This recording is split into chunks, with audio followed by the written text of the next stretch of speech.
اس کے بعد ایک بات اور، سورہ تحریم شروع ہو رہی ہے.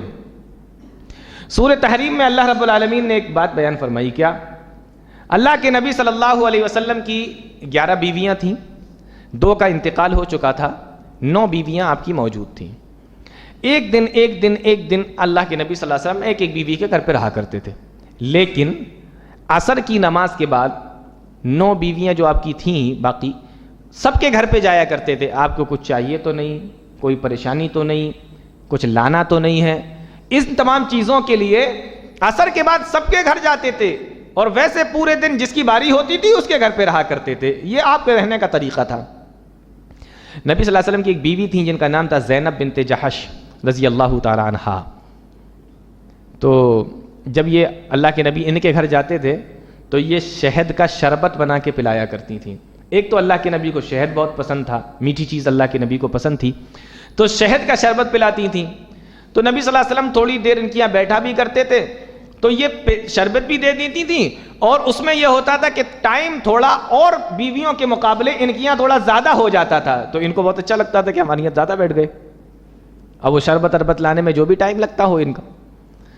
اب جب زینب بنت جحش کے یہاں گئے اور وہاں پر جا کے انہوں نے شربت پیا، اور اس طریقے سے جب باقی بیویوں نے دیکھا کہ ارے ادھر ٹائم زیادہ لگ رہا ہے، تو ایک دن ان لوگوں نے پلاننگ کی، اور اس میں سے خاص طور سے حضرت عائشہ صدیقہ رضی اللہ تعالی عنہا اور حضرت حفصہ رضی اللہ تعالی عنہا دونوں نے مل کر ایک پلاننگ کی کہ اب جب اللہ کے نبی زینب کے گھر سے نکل کر آئیں تو ہم لوگ آپ سے یہ کہیں گے کہ اللہ کے نبی آپ کیا کھا کے آئے ہیں، کیا کچھ پی کے آئے ہیں، کیا آپ کے منہ سے بدبو آ رہی ہے، مغافیر کی بو آ رہی ہے. مغافیر ایک پودا ہوتا تھا، جیسے اپنی آپ لوگوں نے دیکھا ہوگا کہ پیاز انسان کبھی کبھی کھا لیتا ہے تو کھانے والے کو احساس نہیں ہوتا کہ میرے منہ سے بو آ رہی ہے، لیکن جو آدمی اس سے باتیں کرتا ہے نا وہ اس کو لگتا ہے کہ یہ ابھی کچھ پیاز وغیرہ یا لہسن وغیرہ کھا کے آیا ہے. تو اللہ کے نبی صلی اللہ علیہ وسلم جب پہنچے تو یہ دونوں اکٹھا ہو کے آئیں اور کہا اللہ کے نبی آپ کیا مغافیر کھا کے آ رہے ہیں؟ تو کہا کہ نہیں، تو میں نے تو شہد پیا ہے. تو کہا نہیں، آپ کے منہ سے آ تو وہی رہی ہے، مغافیر کی بو آ رہی ہے. اب آپ نے سوچا کہ اگر منہ سے بو آ رہی ہے تو میرے پاس تو فرشتے آتے جاتے رہتے ہیں، اور فرشتوں کو تو بو پسند نہیں ہے، فرشتوں کو بدبو پسند نہیں، فرشتے نہیں جاتے ایسی جگہوں پر جہاں بدبو ہوتی ہے. تو آپ نے فرمایا آج سے میں شہد نہیں پیوں گا، آج سے میں شہد نہیں پیوں گا. اللہ رب العالمین نے قرآن کی آیت نازل فرمائی، یہی سورہ تحریم، یا ایھا النبی لم تحرم ما احل اللہ لک. اے نبی، جس چیز کو اللہ نے تمہارے لیے حلال کیا ہے تم اس کو اپنے اوپر حرام کیسے کر سکتے ہو؟ تم حرام کیسے کر سکتے ہو جس کو اللہ نے تمہارے لیے حلال کیا؟ تو پتہ یہ چلا کہ نبی اپنی مرضی سے کوئی چیز نہ حلال کر سکتے ہیں نہ حرام کر سکتے ہیں. پوری شریعت، پورا اسلام اللہ نے نازل فرمایا ہے، نبی کو بھی ویسے فالو کرنا ہے جیسا اللہ نے بتایا. یہاں سے ایک چیز اور، آخری چیز دیکھ لیجئے، ایک چیز اور پتہ چلتی ہے. یہاں سے ایک عقیدے کی بات معلوم ہوئی. کیا اللہ کے نبی صلی اللہ علیہ وسلم کسی چیز کو اپنی مرضی سے جو حلال ہو اس کو حرام کر سکتے تھے، یا جو حرام ہو اس کو حلال کر سکتے تھے؟ نبی کریم صلی اللہ علیہ وسلم. اگر آپ کا جواب یہ ہے کہ نبی صلی اللہ علیہ وسلم اپنی مرضی سے حلال چیز کو حرام کر سکتے ہیں، حرام چیز کو حلال کر سکتے ہیں، تو پھر اللہ نے منع کیوں کیا؟ یا ایھا النبی لم تحرم، اللہ نے منع کیوں کیا؟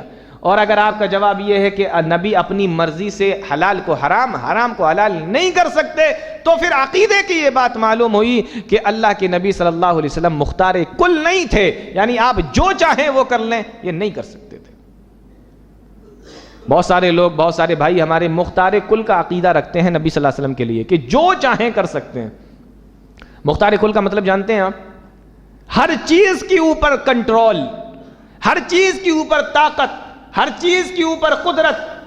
سورج کو نکالنا ہے، ڈبونا ہے، چاند کو نکالنا ہے، ڈبونا ہے، کس کو روزی دینا ہے، کس کو کھانا دینا ہے، کس کو پانی دینا ہے، کس کو جنت دینا ہے، کس کو جہنم دینا ہے، بارش برسانا ہے، مارنا ہے، زندہ کرنا ہے.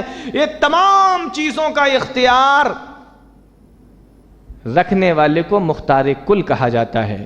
اور یہ تمام کا تمام اختیار اللہ رب العالمین کے ہاتھ میں ہے. لیکن ہمارے بہت سارے بھائی کہتے ہیں کہ جناب محمد رسول اللہ صلی اللہ علیہ وسلم بھی مختار کل تھے اور آپ بھی ان تمام چیزوں کا اختیار رکھتے تھے. اگر نبی بھی مختار کل ہیں تو پھر کسی حلال چیز کو حرام نہیں کر پا رہے ہیں, حرام چیز کو حلال نہیں کر پا رہے ہیں, اور ایک حلال چیز کو جب حرام کر لیا تو اللہ نے اس پہ منع بھی کر دیا. اس سے پتہ چلتا ہے کہ اختیار اللہ کے ہاتھ میں ہے, اللہ رب العالمین ہی مختار کل ہے.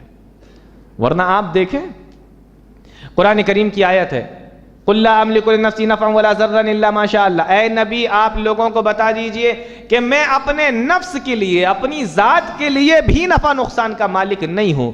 جو شخص اپنا فائدہ نہ کر سکے, اپنی ذات کے لیے نفع نقصان کا مالک نہ ہو, وہ دوسروں کے لیے کیسے نفع نقصان کا مالک ہو سکتا ہے؟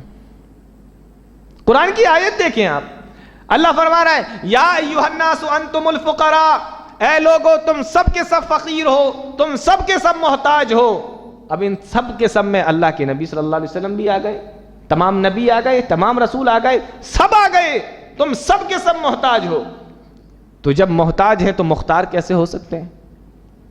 یا ایھا الناس انتم الفقراء الی اللہ. جنگ احد کے بعد اللہ کے نبی صلی اللہ علیہ وسلم مکہ کے لوگوں کے لیے بد دعا کر رہے ہیں. تلوار کا زخم لگا ہوا ہے چہرے پر, دندان مبارک شہید ہو چکے ہیں, پتھر بھی پھینک کے مارا گیا, دندان مبارک شہید ہو گئے.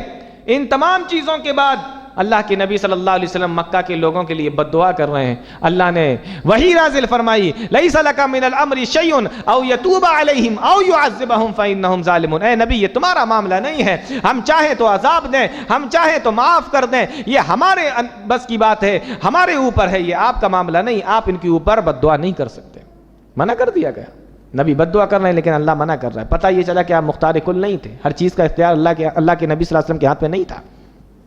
اور آپ کو پتہ ہے تاریخیں اٹھا کر دیکھیے, جن لوگوں کا نام لے لے کر نبی نے بد دعا فرمائی جنگ احد کے اندر, 2 سال گزرنے کے بعد جب جنگ خندق کا موقع آیا, ان میں سے اکثر لوگ اللہ کے نبی صلی اللہ علیہ وسلم کے ساتھ میں کھڑے تھے اور مشرکین سے جنگ کر رہے تھے.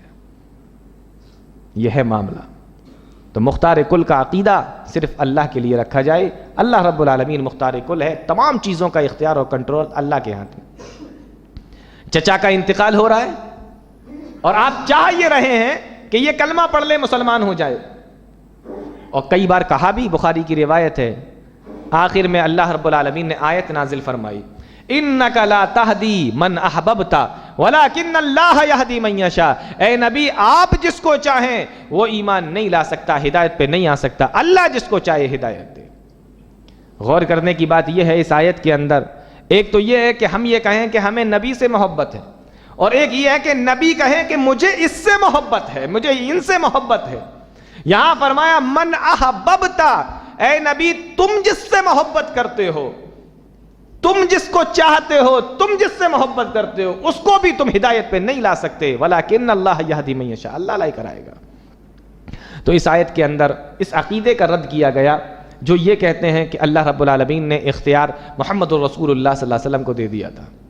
اصل میں ہے کیا, اس عقیدے کو لانے کی وجہ یہ ہے کہ اگر یہ کہا جائے کہ مختار کل تمام چیزوں کا اختیار اور کنٹرول اور طاقت اللہ کے ہاتھ میں ہے, تو پھر اللہ کے علاوہ کسی سے نہ دعا کی جا سکتی ہے, نہ مانگا جا سکتا ہے, نہ بچہ بچی, کوئی کچھ نہیں کر سکتا. لیکن اگر یہ کہا جائے کہ اللہ کے ہاتھ میں بھی ہے, نبی کے ہاتھ میں بھی ہے, تو پھر انسان کا ذہن بھٹکتا ہے کہ جب اللہ نے نبی کو اختیار دے دیا تو ہو سکتا ہے کہ ولیوں کو بھی دے دیا ہو, اس لیے چلو ان سے بھی مانگ لیتے ہیں, ان کے پاس بھی چلے جاتے ہیں. اگر صرف اللہ کے ہاتھ میں کنٹرول ہے تو یہ دکانیں بند ہو جائیں گی, یہ تمام چیزیں ختم ہو جائیں گی. لیکن اللہ کے ہاتھ سے نکال کر کنٹرول اگر اور اختیار لوگوں میں بانٹ دیں گے تو پھر اس کے ذریعے سے دکانیں چلتی رہیں گی کہ ان کے پاس بھی ہو سکتا ہے ہو, ان کے پاس بھی ہو سکتا ہے ہو, ان کے پاس بھی ہو سکتا ہے کوئی اختیار اور کوئی کنٹرول ہو. تو یہ عقیدے کو لانے کی وجہ بنا. اس آیت کے اندر بتایا گیا یا ایھا النبی لما تحرم ما احل اللہ لک, آپ ایسی چیز کو کیوں حرام کر رہے ہیں جس کو اللہ نے حلال آپ کے لیے کیا ہے. یہ سورۃ تحریم کی آیت ہے.